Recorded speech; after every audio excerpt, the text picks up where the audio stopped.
Okay, how you guys doing? Welcome. Thank you for being patient. Thanks everyone for coming in to the CSU Consortium platform series of conversations. Our bodies are distorted. Bodies are distorted. Yeah, look like all a right. squat, We look a little squat. We're all right. We're all right. like a You dwarf. guys look handsome. That's what's important. a dwarf from Lord of the I'm here with two tremendous gentlemen, artists, bon vivants, Umar Rashid and Kelley Duarte. My name is Bill Kelley Jr. I am Associate Professor of Art History at Cal State University, Bakersfield. I want to take a moment before we start to thank the CSU Consortium and the platform series for hosting this conversation, for putting this together, and for inviting me to moderate this conversation. I want to thank the Latino Faculty Student Staff Association from my university, Cal State Bakersfield, and shout out to my department.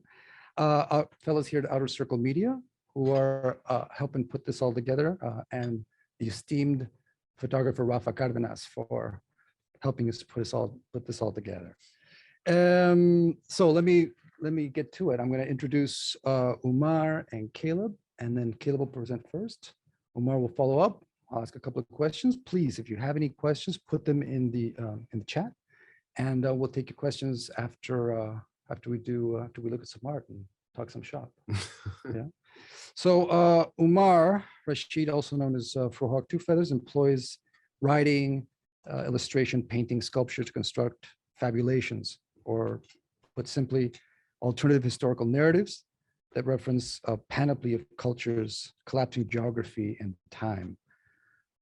At the core of his practice is reimagining of a romantic history of painting in 18th century colonial scenes. And his work is informed by recognizable cultural references, whether historical materials such as Egyptian hieroglyphs, ledger art, Persian miniature paintings, illustrated Spanish colonial manuscripts, etc. Thank you, Umar, for being here. Thank you, Bill. Yeah, Caleb Duarte is best known for creating temporary installations using construction type frameworks such as beds of dirt, cement, objects suggesting basic shelter. His installation with institutional settings become sites for performances, interpretations of his community collaborations. He is the co-founder of EDELO, a Spanish acronym for where the United Nations used to be, en donde era la ONU, a house of art and movement and an international artist residency of diverse practices in San Cristobal de las Casas, where he has collaborated with autonomous indigenous Zapatista collectives, communities in movement and working children and refugees. Caleb Duarte, thank you for being here. Mr. Duarte, te paso la palabra.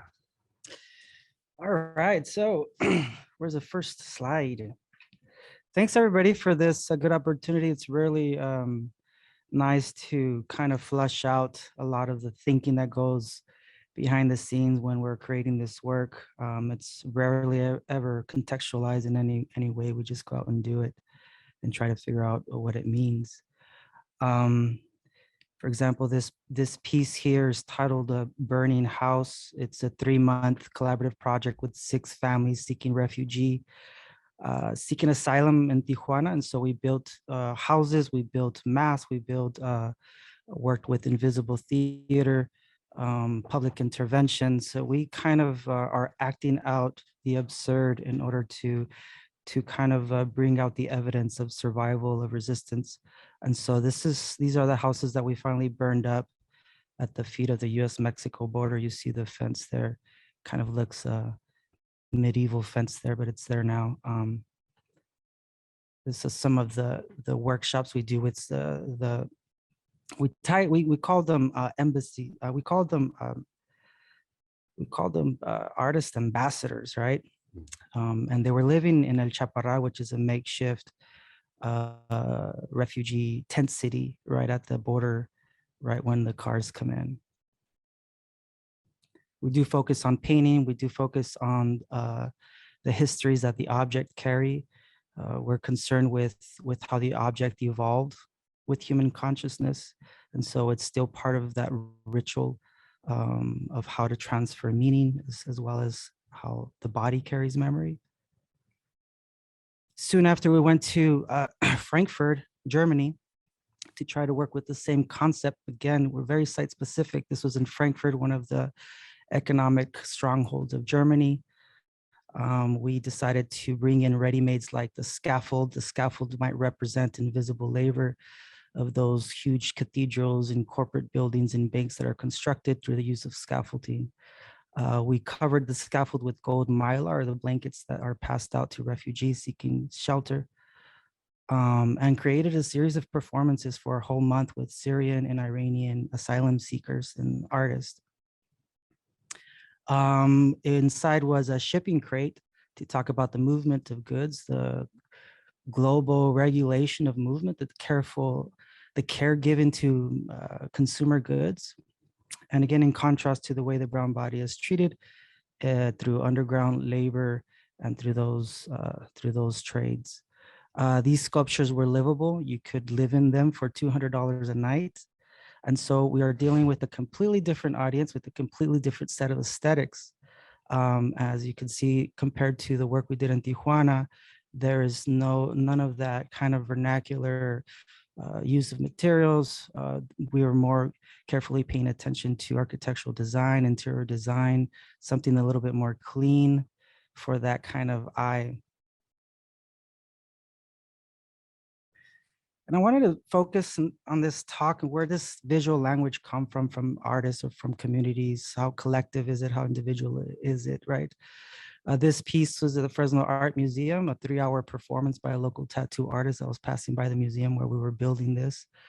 He's gracefully agreed to participate in this performance. And he is standing there for 3 hours looking at a video performance that we did with the Zapatista communities, autonomous communities out in Chiapas. And you can see the tension, the untouchable of the most audience from a museum audience, right? We can imagine what a museum audience might look like. And the body is sustaining a slab of dirt, almost like sustaining the history of the structures of museums and galleries. And that, of course, in contrast, direct contrast to the way we have experienced art out in communities in resistance, in communities in struggle, with our community performances of burial, of ritual. Sometimes these take 3 years to develop in relationships in all kinds of different ways.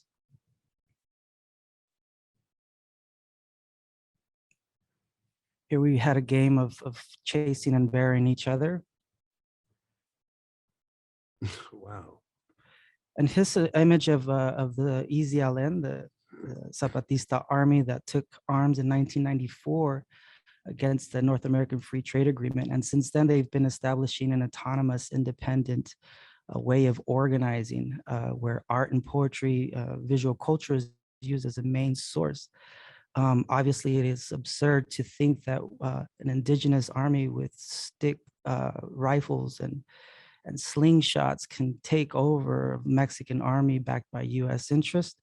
And so that level of poetry and absurdity is used as a major art form. And so we started thinking about art outside the Western canon or Western aesthetics, completely trying to de-learn what has been taught to us while learning from the Zapatistas' use of art.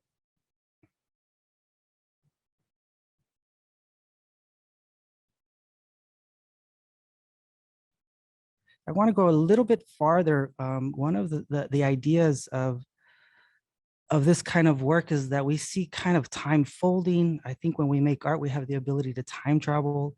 We might be informing our young self of some material process, and we might be informed now of what we did 20 years ago. This little shack belonged to my grandfather. He had about 5 of them that he would rent out in the border town of Nogales. And I found it really, really beautiful, this form of structure.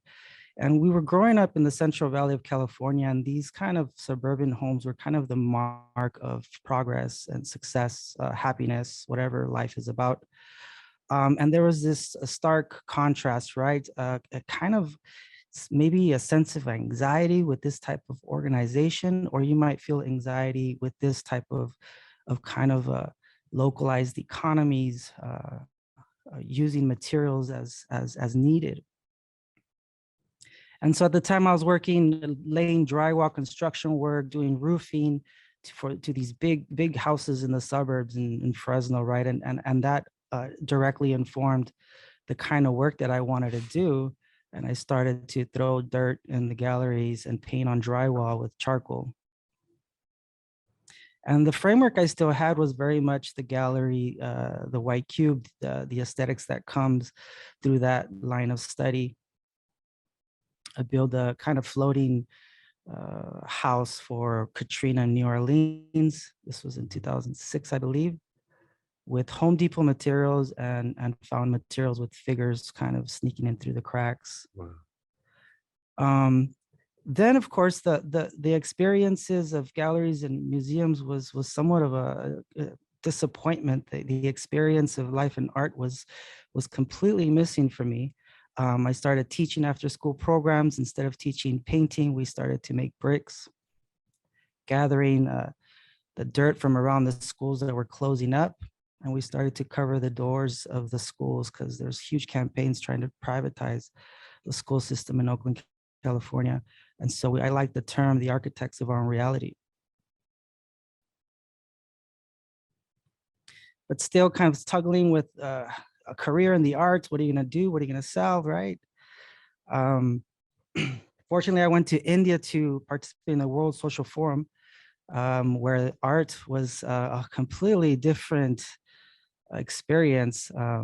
And it makes me understand that we still experience the world based on our immediate surroundings, our immediate experiences. Very limited. It makes me believe on the multiverse within each person's consciousness. And so going to India, participating in Cuba, International Mural Festival, and backpacking through Mexico, I decided to start doing work that's about the now, right? Everything that we do is we're experiencing the work.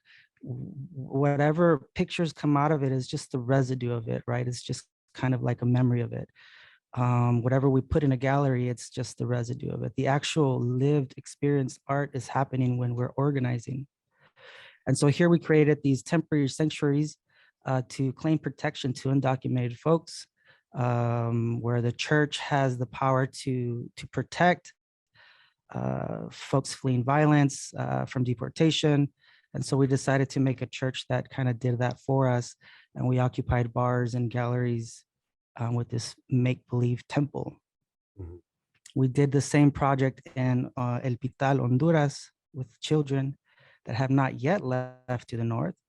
Bamboo sticks and bed sheets, 6 little houses that we crossed the river with. Again, dealing with the magical, with the absurd, with the poetic.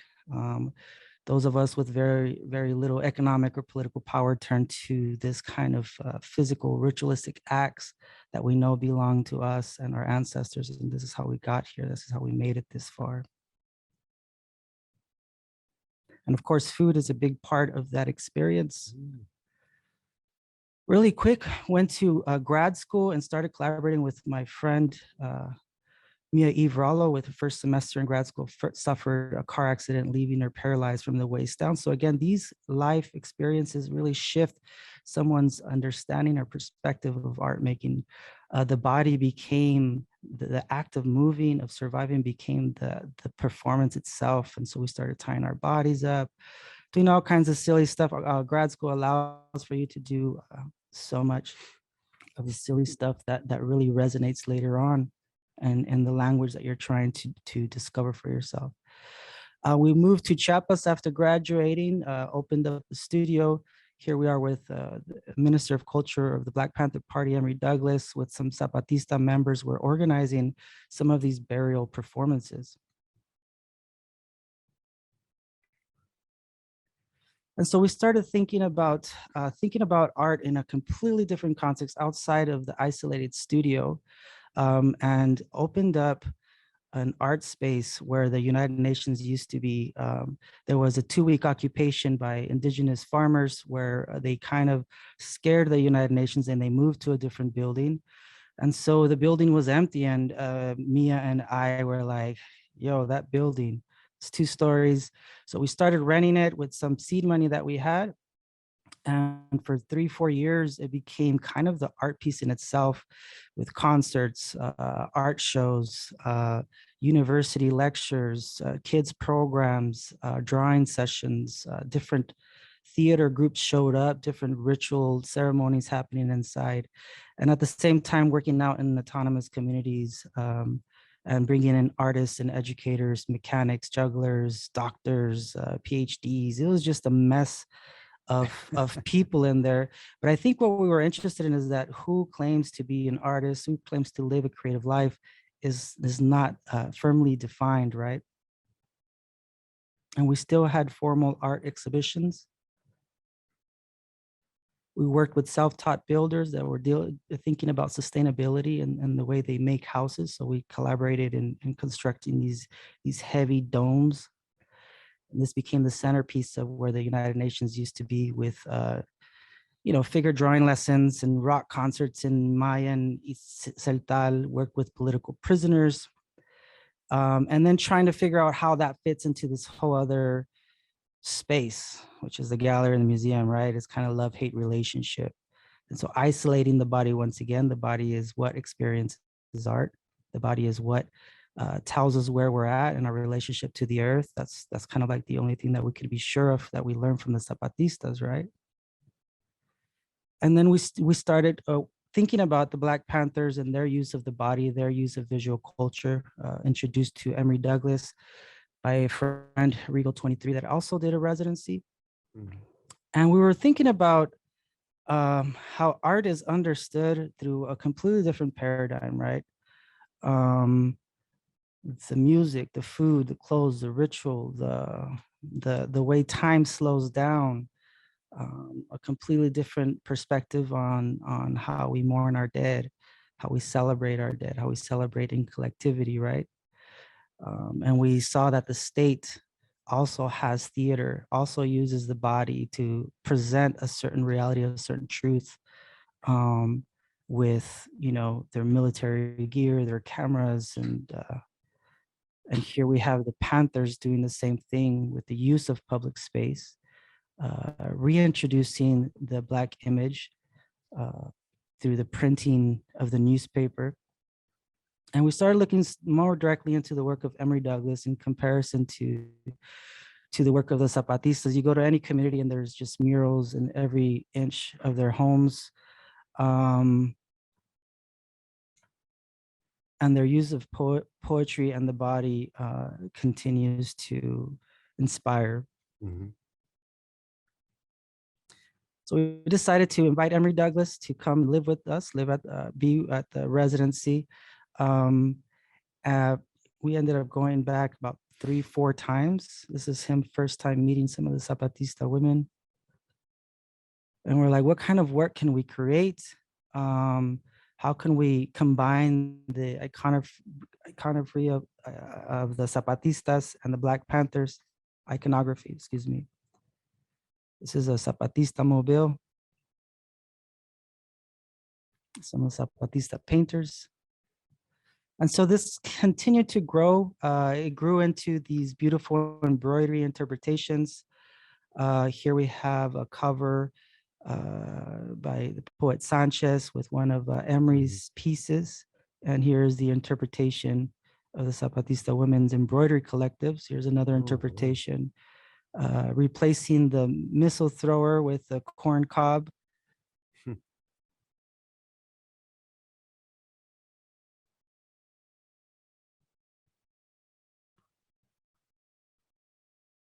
We painted a lot of murals, gave it a lot of talks in Zapatista communities at the local art university. And so the work, the idea just expanded into different areas. We just showed some of the work in Vienna and in the Reina Sofia in Spain this coming summer. And these are some kind of the aesthetics that we want to kind of still continue to think about, kind of like sign painters. Here's some of the artists involved, some of the murals we painted, the collective Zapatista stores. And again, this work, does it belong, does it not belong in galleries and museums with its harsh and violent history of imperialism? Or can we find a way to engage these new audiences, right? And so inside these tents made out of stretched canvas, we put all the works, some of the work that was created in the communities, and trying to bring the aesthetics of the house back into a traveling show in order to share, express the joy, the rich visual culture of these different communities coming together.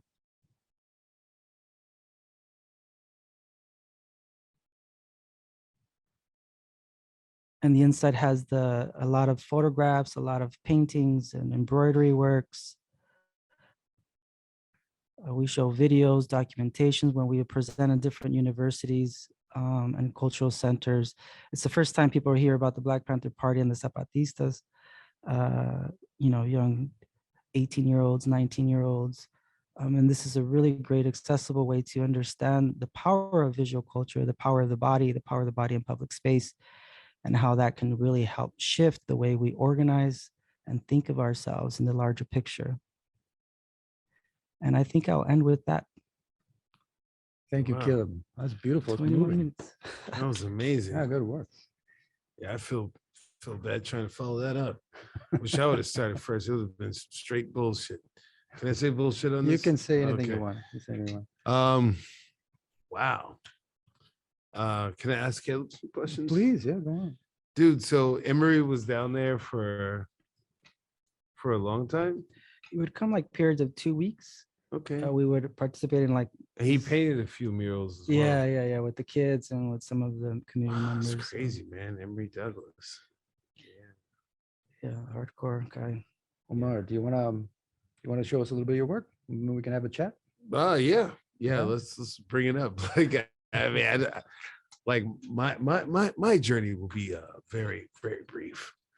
I got like 10 images, but I'm not gonna talk about them like sequential. Like, I mean, I just want to, I'm Umar Rashid, aka Frohawk Two Feathers.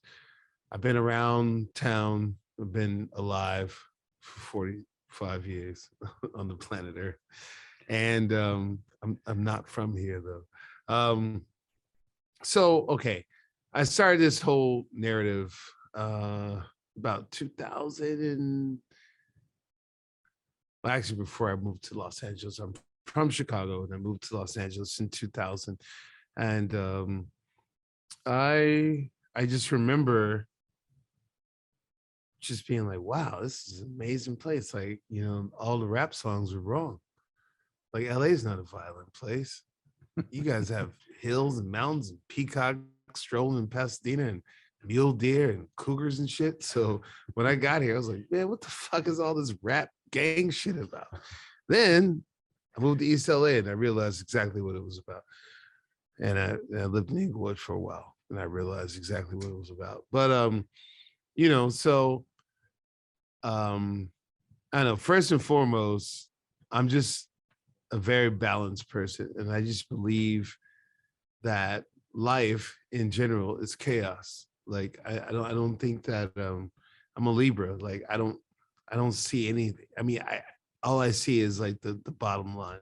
I don't see this or that. I don't see this angle to a thing or this angle to a thing, because ultimately human beings try to create a binary, and the goal is to be non-binary, but not even non-binary in the way that we talk about it, but just don't be binary. Like, the poles will always exist. You'll always go from anger to peace, or love to hate, or whatever. Like, so that's the way the world is in my imagination. And I think in essence, because the universe, if a hurricane comes, it doesn't blow down a rich man's house and spare the poor man, or it doesn't blow down the poor man's house and spare the rich man, or the rich woman, or the rich whatever, the great anyway. Nature doesn't give a fuck about who you are. The cosmic existence is where we need to be, but we always continue to we have to play this game of always existing in this binary. So it's like, if this is the game, then I'll play it. So I'm playing this game at the binary, but also it is also necessary to talk about this because that's what we're doing. I mean, this is what's happening. We have to continue to play this game because we're asking all the wrong questions. Like, like who? I mean, horrible things have happened to people over time, but how do we get through that? So we don't. We address the symptoms, but we don't address the problem. Like, where is the problem? The problem, in my opinion, is dialogue. So I created this whole history of the Frankish Empire, which starts in 1658 with the death of Oliver Cromwell to the 1880 to the end of the Portuguese abolition of slavery.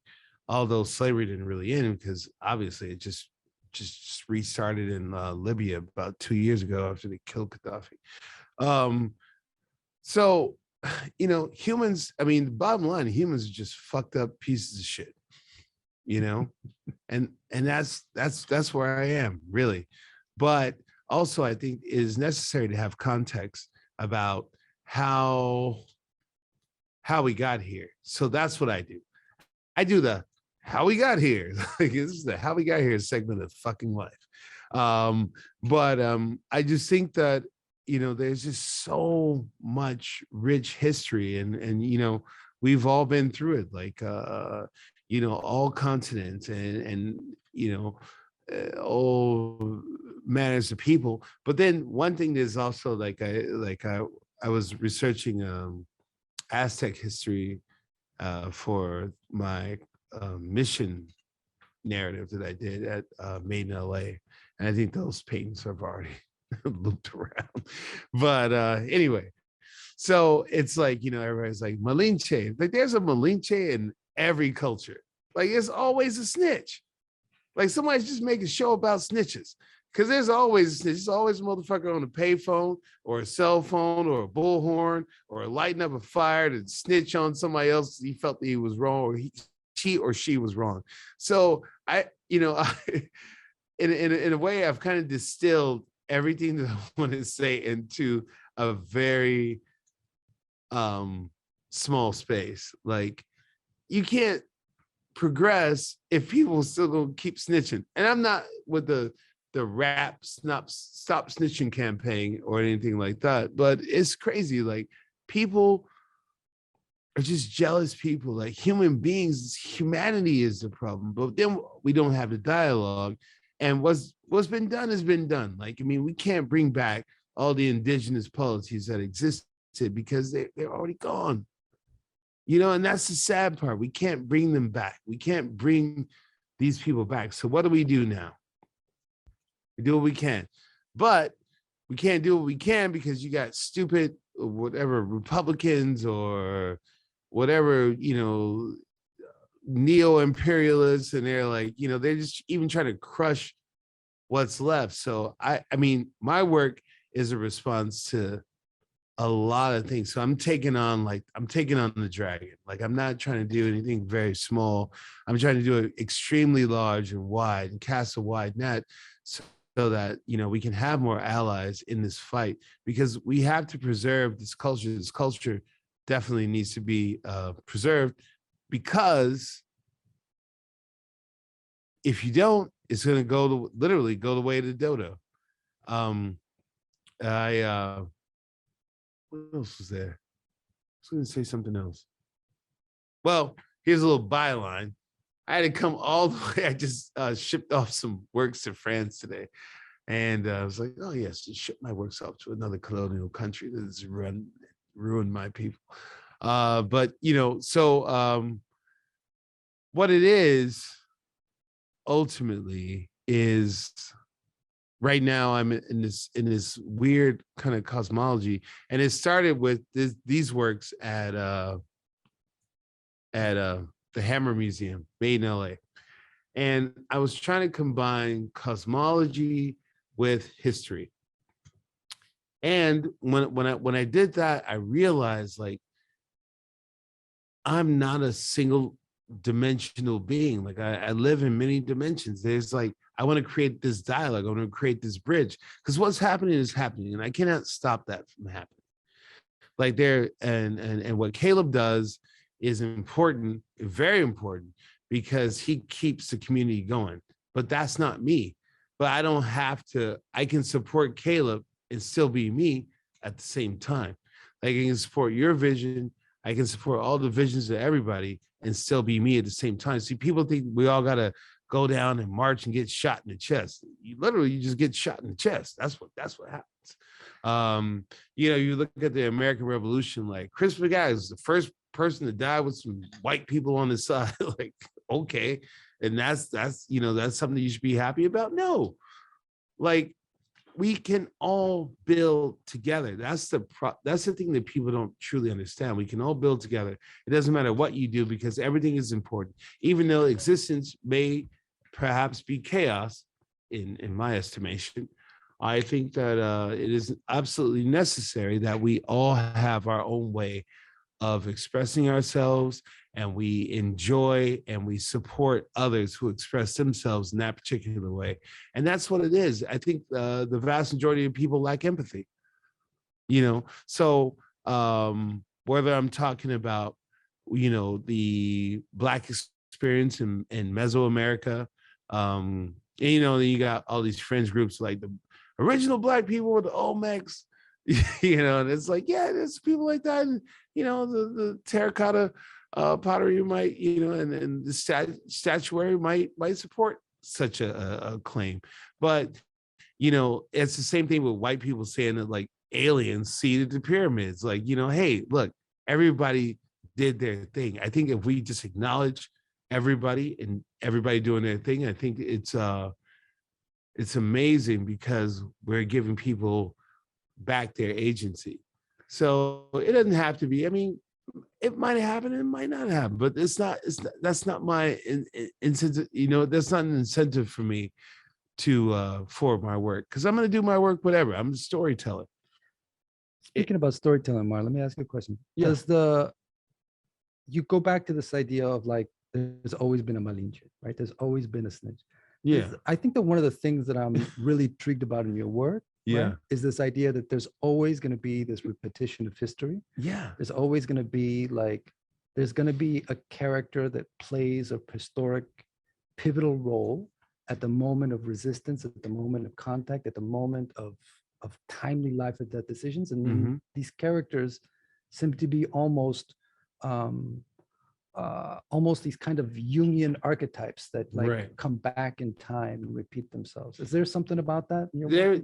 Indeed, like there's the malleability of history. Like the reason why I chose the times that I chose is because 1658 was the end of the English Civil War, where there was like the Protestant, after the whole Protestant Reformation, all this stuff, the Catholics, like Spain's power is waning. And then right after that, like 1658, just in the 1700s, you start to see like, later 18th century, I should say, you see Simon Bolivar was like, no. And then the Virreinato Peru, that's done. And the Rio de la Plata, like everybody's done. They're just done with Spain because Spain is, Francis Drake is taking all the gold, and it's lost somewhere in the middle of the Atlantic Ocean. So most of my work is research. So I just actually researched the historical narrative to find out the malleable points of history. But could we show us those three images from Made in LA? Maybe you could talk us through a little bit about the. Oh yeah, I just talked about a bunch of work the other day, and okay. So this is the Battle of Malibu, which of course never happened in real history. But Bill, I want you to talk about that other thing that you just said. Like you're talking about there was a thing. Malinche. Oh, so Malinches. So there's a Malinche for everybody. If you look at any story, so there's a Malinche for this. And I think it was really weird that it just happened to be a woman, but it could have been a man. So, it's all this nonsense. Like, I'm done with it. I'm done with it. I'm so done with it. Like, everybody is a potential snitch. Sure. And that's why I'm coming up with my NBC show, Chiquis Garcia, I don't believe you're truly done with it because you're like at the No, you're at the I'm never gonna be. beginning part of like a very productive period. Am I right? No, I'm never gonna be done with any of this. I mean, I like to think that I'm done with it, but I'll never be done with it because I think it is absolutely necessary to explore these relationships between what is and what isn't. And a lot of people, again, it's that binary mentality that keeps us always like everybody's inherently a centrist. Right. Oh, Tell us about that word. oh, okay. Well, this work, God, what happened here? Oh, the Memorex battle. Memorex, I mean, I'm showing my age, like the age of tape. But this was a okay, so my wife is Japanese. When I first met her, she told me about I was saying something like, I'm gonna throw a grenade at you if you don't hurry up and do this. And she was like, what's a grenade? I was like, you don't know what a grenade is? And she was like, oh, pineapple bomb. So grenade in Spanish, granada is pomegranate. Uh-huh. And in Japanese, it's called a pineapple bomb. So since this whole series had to deal with the wars in the Spanish colonial wars in the Caribbean, I was like, oh, okay. So instead of like throwing grenades, they're throwing pineapples because it's called the pineapple bomb. Because it actually really does look like a pineapple. So I'm actually making one. I'm carving one right now. But yeah, so this is just a Memorex painting. But it's just a canon battle. These battles are just like set pieces. Because not one thing, everything that I do is just another image in a long chapter of a very long story. So everything you see, but I've also tried to, in a way so I can make money to produce the work. I have to be able to sell the work that I make. So, I'm not a capitalist, I'm not a socialist. I'm just me. I want to be able to continue my things, and hopefully my wife won't kill me in my sleep. But there's a part of this research you do into the histories of insurrections, right? Right. Yeah. And the history of hemispheric insurrections, at least for the last couple of years. Yeah. Which is, of course, one of the key reasons why I was really enjoying thinking about the two of your works together at the same time. In some ways, right?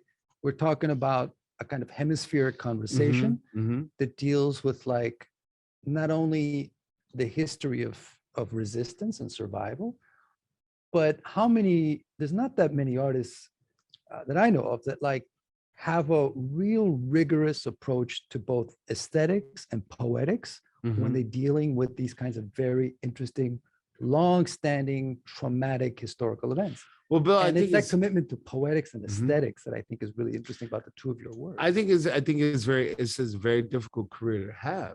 Ultimately, I think because I'm not making the same thing over and over and over again. Like I'm just talking about right now, I'm talking about the gentrification of my East Los Angeles neighborhood, but in a way where brings it into colonialism. They literally the ubiquitous they that run and control everything took over Highland Park in like a week. Like I was at the Chase one day, and then next day I was like, wow, it's a coffee shop, an art gallery. Highland Park was conquered in a day with a whimper.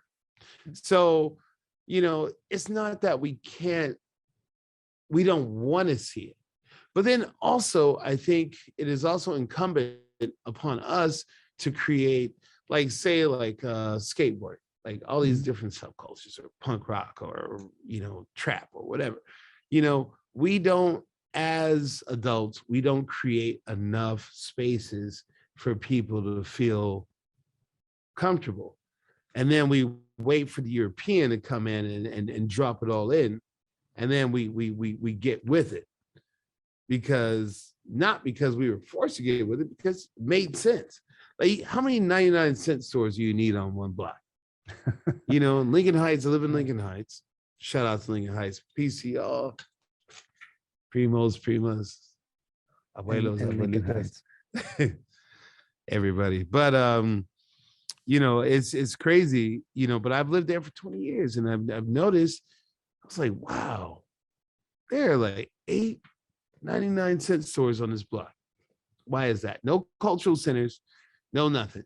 And then when the Europeans come in from San Francisco or New York and they buy up all the cheap property and everybody moves out, everybody that's there moves out to Lancaster. I'm like, wow, that's crazy. Like, why is this happening? This shouldn't be happening. And it shouldn't be, it shouldn't happen. But that's because we've been conditioned to live in this binary way of thinking. Like, we can't be like cool. And that whole law that got passed today, like no gay parents or whatever. You can't even say your parents are gay. And for what type of shit is that? Like, and even this war in Ukraine, like, so we can't do we yeah. I'm sorry. That's all right. You got a lot on your mind, Umar. No, like I can't with a lot of what's happening right now, because I am my art. When people, like, when you see me, and if I'm sober or if I'm not sober, you see me all the time. I'm me 100% of the time, but I'm always singing, and I'm a Libra, so I'm a little in my feelings most of the time. Well, you also come from a theatrical background. Yeah. Right. So yeah, but there's also something about all the multiplicities. Of Umar that have come out. And it's like, and again, like like I said before, like being a multi-dimensional entity, like people want to be omnidirectional, and that's fine. It's like my wife. But let me rope Caleb into this conversation, because I want to ask you guys a question about history. Okay, that's what ties the two of your works together. I think in some ways, to go back to my original point, I think that what I really enjoy a good conversation that's about the hemisphere, that's about the continent, that's about stories going back and forth. So much of what we know about history and theory is the North Atlantic Channel, and so this hemispheric one is always intriguing to me. It's always important to reinforce that. And so one of the things I'm really drawn to you guys and the work that you both do is, in some ways, you seem to be interested in both rewriting, in your case, reimagining, articulating, reinforcing, and also reimagining what the future is for both history as a thing in the past, but also how it continues to live and how it continues to thrive and how it continues to come back, right? Time and history almost seems cyclical with the two of you, right? It's never something in the past. It's always a living entity. It's always breathing, nurturing, healing, struggling. Can you guys talk to me a little bit about how themes and ideas that are generated from historical events seem to be always finding and nurturing themselves in your work today? Like, how is that? Why is that sense of time always repeating itself in your work? Let's take that, Kelley. Well, I think we create myths, and obviously to understand the complexities of our lives, but at the same time to be able to celebrate who we are and what we're becoming. And sometimes those myths do time travel, right? The work of the Black Panthers happened, towards the end of the 70s. The Zapatistas started to organize in the early 80s. And one's from like these hard cities, and the other one's from the highlands, the Chiapas and the jungles. But how can these two kind of different aesthetics merge together, right? That's also a form of time travel. It's like Afrofuturism, Sun Ra with his time traveling machines. And then we have the Zapatistas that created an intergalactic space program, because they believe that, their idea of space travel is that the Earth is our ship, and that we're going places and we have to take care of the Earth. Their paintings are about space travel. Their international gatherings are called intergalactical, gatherings, where artists and thinkers come from all over the planet. So time kind of like becomes fuzzy when we're working out in the communities. We might wait like 6, 8, 12 hours waiting to be let in, right? Because it's an autonomous community and very protected. And again, time slows down. We lived out there in las escuelitas for a week and it felt like a month, right? Because we're doing what they're doing. Time is and space is different. Come back to San Francisco and like I don't know where the last 2 years went, you know. So there's something about memory. There's something about ritual that's missing. There's something that the object is sacred it used to be once when it used to carry our histories and our memories. So all these things in public space are interplaying with each other to create these I would say same narratives, just in a quite a little bit of a different light, you know. Yeah. And Umar, like there's so many historical references in your works, right? I love that image of the two Tupacs. Oh that yeah. image. You know, there's always a kind of Tupac Katari and Tupac Amaru. Yeah. yeah. It's, you know, life is cyclical. Like, I mean, we've all been here before. Everybody in this room, even the materials in this room, have all been regenerated thousands of times. It's like I don't know, sometimes I feel like I'm in a matrix, but I'm not that gone, not that far gone. Like I'm like, oh God, we've been here before, it's useless. Like, no, everything matters. Like all these things matter. Like all these things that we do, because if the one person that put me on this path did not exist, then I wouldn't be here. So in a way, life is a beautiful chaos. It's a wonderful and amazing chaos, and no governments can control it, as obviously is exemplified in this current Russian-Ukrainian conflict, you know, for fossil fuels and things like that. Like it's ridiculous. Like, but you know, governments, the whole thing about government, even like the Zapatistas, like they have a government, but that government won't necessarily be useful to a polity that has a different culture or tradition. So none of this is ever going to work out the way we want it to work out. And I understand that and I accept it. But there is, like, if we can create the chaos bridge, which is like, you know, it's like a downward staircase to go up here, and we need to create this this thing that moves, but it's not a traditional like, oh, point A to point B. It might, you got to go to point A to Z, Z to J, and then throw some Cyrillic numbers, Cyrillic alphabet in there. Like that's the way the world works, I think. And this is just, you know, this is my I mean, I could be totally fucking wrong, and that shit will just, you know. But I, you know, I just think about it when I'm making it work. Like, so today I just made works about the French colonial empire, and you know, like France has been messing with the world for a long time, but we all like croissants, even though they came from Turkey. We all like brie, and we like cognac. Well, I like cognac. I actually don't drink much cognac anymore. So and conversely, it's Martinique that has given us some of the most important voices, right, in the French Caribbean in terms of theory. Yeah, Amy Cesar, right? And you know, Fanon, like yeah, Fanon.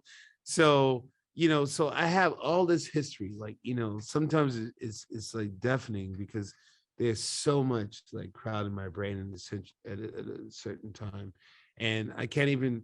It crowds my brain so much that I can't even truly articulate it. I can't talk about it. I have to write it down. You have to make images. Yeah, I have to make images because I can't, you know, I can't even speak about it because there's so much. Right.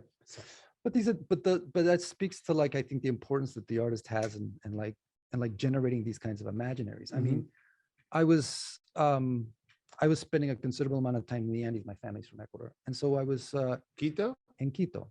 And in 2008, when I bring back some hats, man. The Ecuadorian straw hat.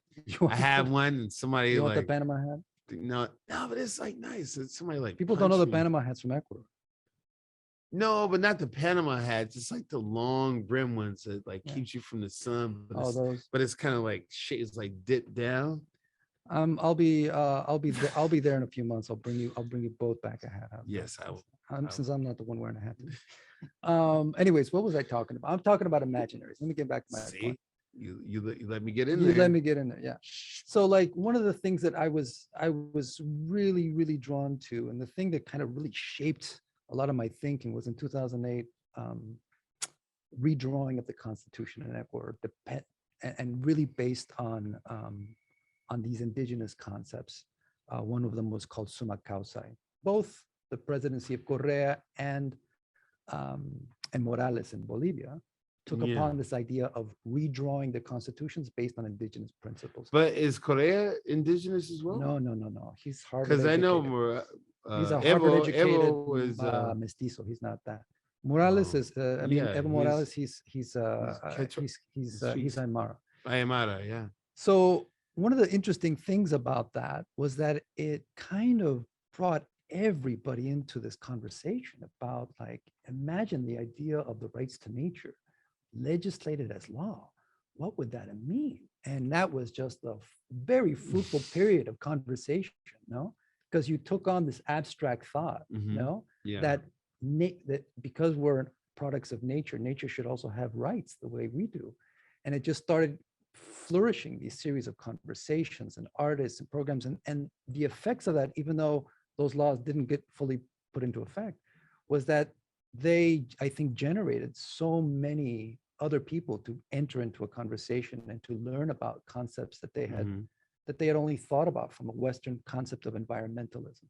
And so this is where I think that the artist plays a beautiful role in, like, having these types of, bringing these points into it. That's very interesting, because I was thinking about that, like, hey, like, everybody knows these fossil fuels are going to run out. And everybody complains about capitalism, but they still pay their rent. They do whatever they got to do to pay their rent. So it's like, don't complain about capitalism, because capitalism is just one of many systems. You don't have to participate. If you do not participate in the system is ineffectual. But because you continue to participate in the system holds dominion over you. All these systems you can go face down anytime. Capitalism, communism, socialism, they're all systems created from the mind of human beings in order to create this. So, I mean, I generally just say fuck everything from a general standpoint. Like, I mean, I care, but I don't care. I think everything is malleable now, because before you burn everything down, let me just remind everyone to please type your questions in the Q&A. Oh yeah. Hit me up. So, okay. And so I'm gonna take you. You got like problems with fertility, something. Got this. Dr. Umar is on the mic. Drink and is he'll help called. you out. It's called tap water. So, Caleb, we have a question for you. Sorry. We have a question for you. guys should Answer have it brought me live, on all here. right? It says, Caleb, we understand that your work in the Zapatista communities also brought visibility to artistic education to these groups. How would you describe the reception to modern art practices that display their collective lifestyles internationally? Well, yeah, those are places that they weren't meant for. When we creating these collaborations, we asked the Zapatistas if they wanted to join us, and because these works were created in collaboration with artists from Mexico City, artists from Argentina, Brazil. So we were combining all these different aesthetics. And one part of the Zapatista use of the visual culture is knowing how to get it into the masses, into mainstream, take advantage of the internet, very savvy, playful use of their visual culture to spread their form of organizing. So they responded, right now it's not time for us to show, but you go ahead and show the work. Also discussed with Emory Douglas and his work being in galleries and museums now, when back in the day he was blacklisted, right? It's one of the biggest threats to American security. And now these big institutions are seeking out his work.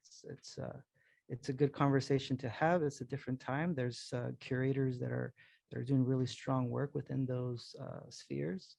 And I think it's important to be involved in those conversations as well. Mhm. Do you think that there was do you think that there was a different reception towards considering the divide between how here in the United States we see this distinction between, like, you know, Latino culture or indigenous culture and then say African American culture, right? Did you see any of that reticence? Did you see an openness to think that, like, well, this is a kind of longer, this is a conversation about a hemispheric history that we all kind of share? Sure. I mean, it did bring during when we would present the work at the universities, it would bring in the idea, the invisibility of the Afro-Mexican, right? That Oh. settled in Veracruz and the coast of Oaxaca. And so that also sparked a lot of these conversations of what kind of art the Afro-Mexicans are doing. How can we enter into those conversations, invite those artists to participate? And some of the artists that made the Black Panther dolls did identify as Afro-Mexican from Veracruz. And so there's a lot still, you know, in Mexico as far as classism and racism. It's a very visible, very heavy thing that's not kept in secret like we try here in the United States, you know. Mhm. So Yeah, I mean, it's the same. I mean, like when I was doing my research for the you know, Nueva España, like I was like, wow. I was like, yeah, you just kind of let everybody just kind of just float out there. I mean, because it's not even like the people who look Afro-Mexican right now. It's that's spread all the way throughout the culture, you know. It's spread all throughout the country. Like a lot of people can have like at least 5% indigenous blood. Like at that point in time, you know, like the Costa system, like Lobos or where's no, that's like this breakfast. What's the one where you something atrás, like where Salta you atrás. yeah, when you Mhm. like get so black you turn white or what? I mean, it's like insane. We all know what Costa paintings are, Yeah, right? yeah. There was a series of paintings like typologies that were was done during the like, colonial what? period. That's like some Dave So Chappelle connecting, like, history if you're a European and you married an Indian, you had a kid, they would be called mestizos, right? Mestizos. If you had, Mhm. if you were an African, you married a European, Mulatto. you would have a mulatto. And there were these categories, and there was like Lobo.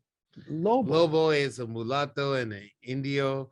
Uh, and then See, I'm a castizo. I'm the product of a mestiza and a European. And so right. So you create these or typologies. peninsulare. Up in there, yeah, there's all of these categories, and a lot of Yeah. these categories are still with us today. So I think that's where you're talking about, just in case for people who don't know. Oh yeah, sorry everybody. Yeah. I wanted to break that down for y'all, but like it's crazy. Like so, yeah, I was always thinking about that because even like I got this book from a friend, and you know, since I moved to LA 20 years ago, I was very interested in history. I mean, I've always been interested in like Mesoamerican history, from the Zapotecs to the Mixtecs to Toltecs. Everybody, like, you know, not Zapotecs, but the Toltecs, Mayans, Aztecs, everybody, like, you know, like Olmecs. But when I moved here, I was like, wow, nobody in Mexico really got into it until like Diego Rivera started doing murals everywhere, because everybody was trying to hide their indigeneity, you know, prior to that. Same way, like, you know, if you're a light-skinned passing black person, you were like, you know, I mean, well, not everybody, but it was like, you know, it took moves like the Harlem Renaissance and things like that for people to be like, hey, I'm fully black, you know.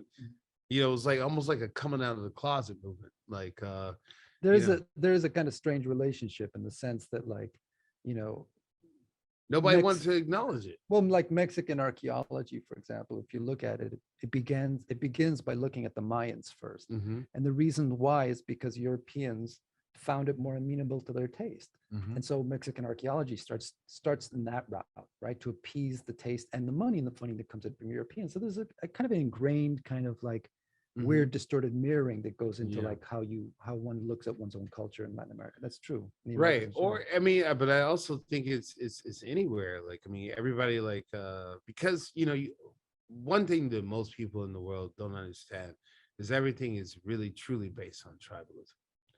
Like it's or the family unit. like the family unit is the first order. Like, well, okay, we can even break it down to the cell. The mitochondria is the powerhouse of the cell. Cell is you might be going too deep for me.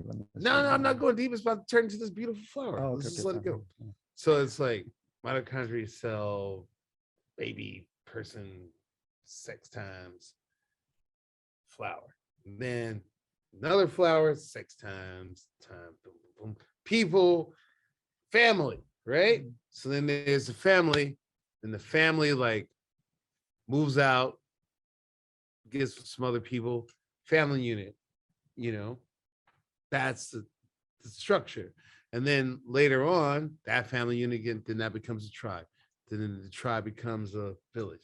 The village becomes a this. This becomes, and then eventually you get to like some sort of empire or some dynastic, whatever. But then we got a whole lot of people just out there just floating. And you know, and then but then that same thing happens so many different places on earth. So at the end of the day, I just gotta tell people like, no, all skin folk are kinfolk. Everything you've been taught is wrong. The only thing you absolutely know is you know absolutely nothing. Take me to the heavens, baby white Jesus. I'm sorry, I had to add some fucking comedy to this, man. It's too serious, man. I can't be serious all the time. The only way I can deal with this, like talk about colonialism and shit all day, is to like I gotta have like a little moment where like a little collapse in the brain. It's fucking horrible. It's a serious matter. I mean I ended up leaving colonial art history. I got a master's degree. Yeah, I got a master's degree in colonial art history because I realized like I'm dealing with death and destruction all the time. It's like it's a horrible thing, and I'm like, forget it. I gotta get into contemporary art. I gotta talk to people and like pick up the energy. So I know I get you with that. Yeah, I got it. Caleb, like, Caleb, dude, what are you doing down there? Do you know a guy named Rodrigue Boucher? Like, he's a French Mexican guy who's down there in Chiapas. I met him in Miami. They curated the one Untitled, like the show before the plague. Obviously, it was like I think it was like in 2018. But I wanted to go to Chiapas, but I was like, wow, it's like everybody's down there. No, like just you know. And it's Zapatistas, if I'm correct, from Emiliano Zapata, like so like Pancho Villa was up here, Zapata is down there during the Civil War. During the revolution. Yeah. Well, so one, because I think that I don't think a lot of people really know about that thing, because they confuse the Mexican War of Independence with Zapata and the Revolutionary War yeah of 1910, 1920. yeah Right. Like, that was very recent, which actually created a lot of amazing and horrible landlords in LA. I was like, hey, take my gold, run from Zacatecas with this gold.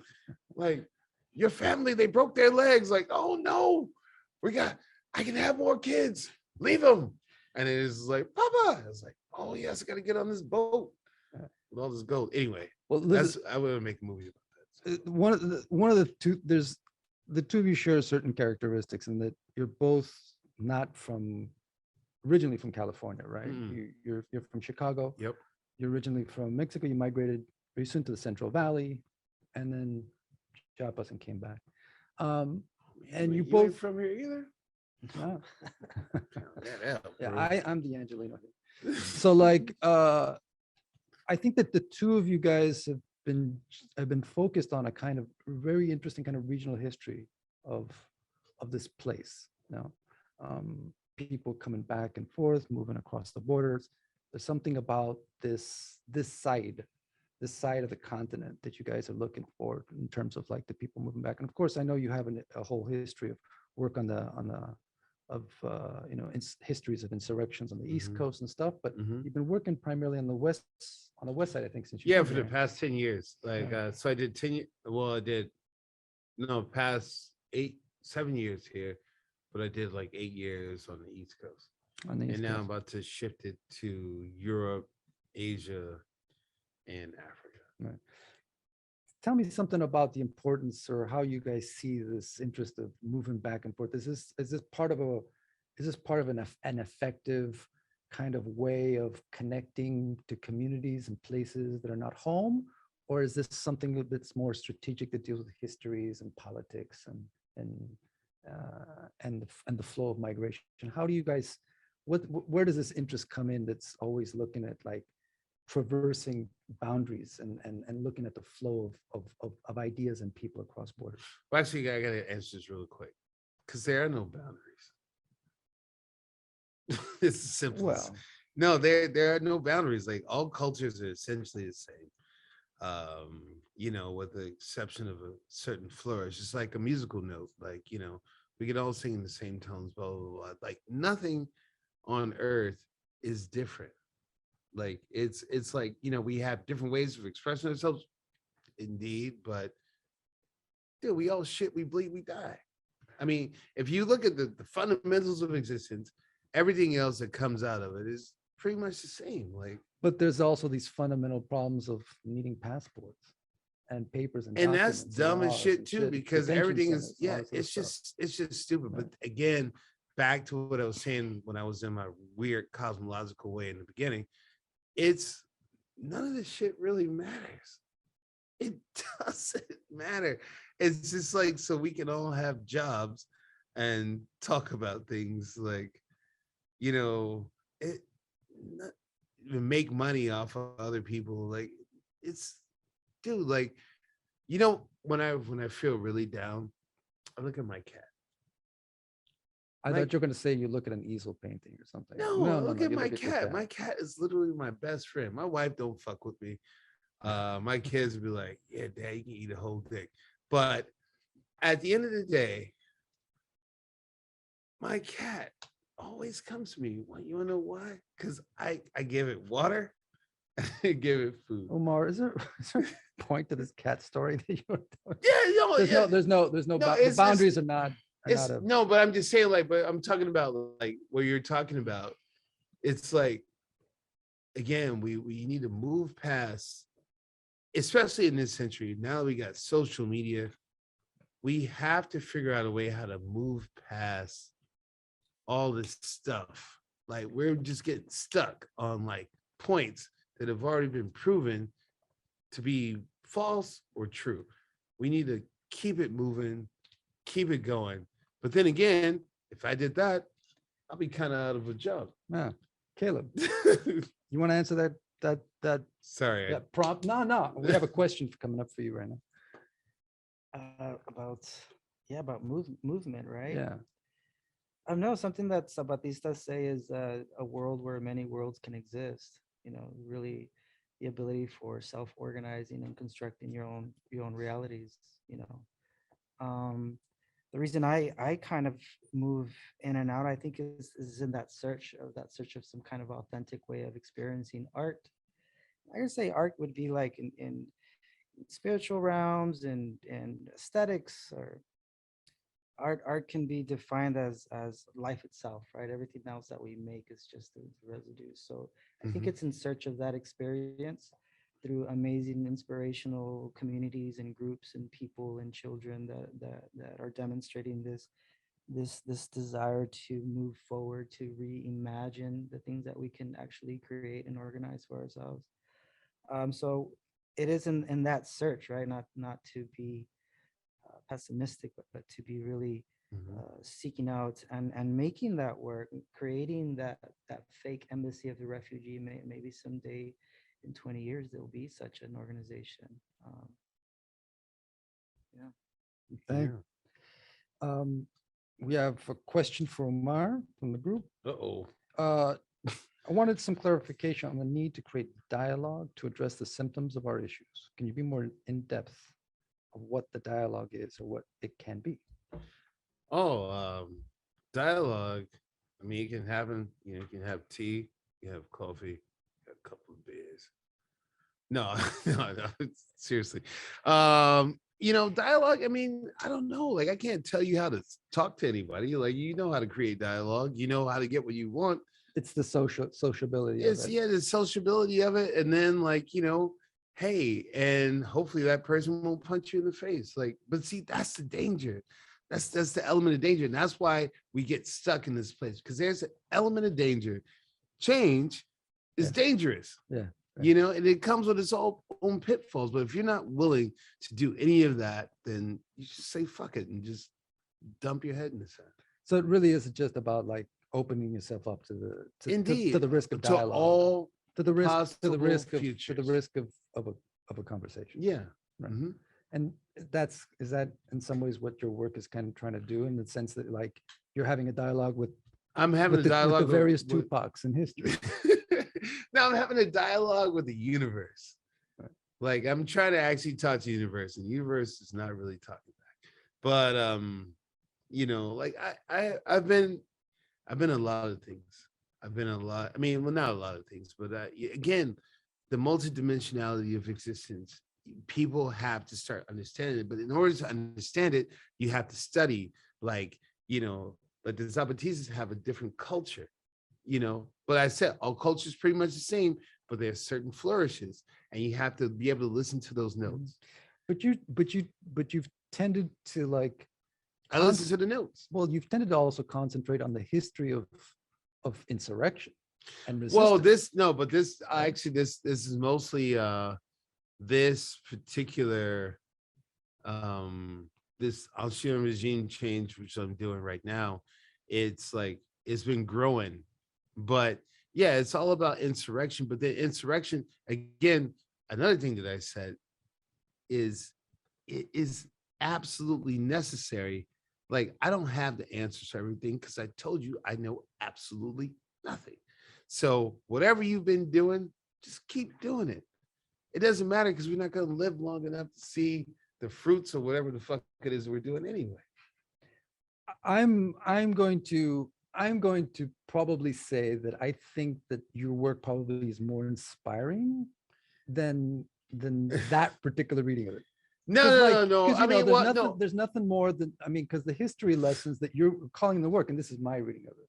All right. But Bill, there's just joys. There's inherent joys. There's always triumphs in everything. But I'm saying, like, people want to get from point A to point Z, and you're not going to fucking see Z. I mean, you might see like a glimpse of Z, like Z, oh shit, the clouds opened up and I saw a little bit of Z, but I died. But why is that important? Like, you're putting the people on the road, like when you talk to children and the work you do with the community and the work that you're doing by even bringing us here on this program. These are the things that matter the most because it keeps the conversation going. Now, I'm not saying that it's gonna, we're not gonna, well, we might and we might not blow a hole into the atmosphere and everybody reaches enlightenment. That can happen too. Like, it is all within the realm of possibility. And I'm not being a pessimist. I'm just saying, like, again, I kind of, I do what I do, but when I talk about it, it's hard to talk about it because it's, because I'm making it with my hands, right? I'm actually really creating it. And so what I create and what I think are two totally different things, but well, not two totally different things, but there's some aberrations. But anyway, sorry, Caleb's question. No, I think I have a couple of more questions to ask, but I think we're actually right about time, unfortunately. Really? Sorry, I got here 8 minutes late, y'all. No, you're all actually good. More like 15. No, you're all good. You're all good. So I want to thank you both for taking the time to come here. You all the way from Fresno. Thank you for you all the way from the east side of LA, which is that was just like Fresno. It was just like Fresno. It's a long commute. Just like so. I want to thank you both for coming here and making the time to show us your work. This is a platform for the CSU, so you got a lot of students. We're listening to you, faculty, and PCL, CSU, and as students. A product of the Cal State system myself, I'm appreciative of your time to talk to us about that. So, gentlemen, thank you again for your time. Thank you, Bill. I appreciate it. Appreciate it. And we're out. Thank you.